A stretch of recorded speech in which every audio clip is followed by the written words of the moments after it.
after the Yankees game. New friends.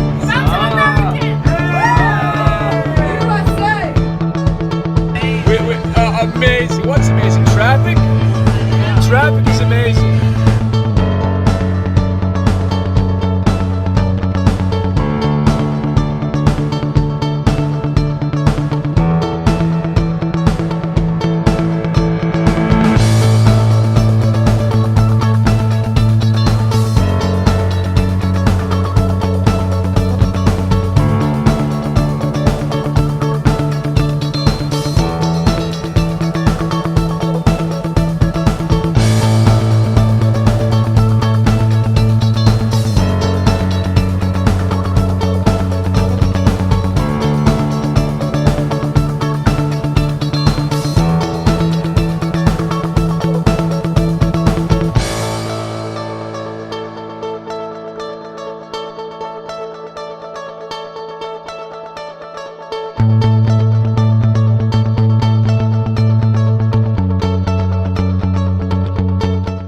Prije 3 godine smo bili u Americi sa Michaelom i njegovim prijateljima i grupom koju sam upoznao ovdje.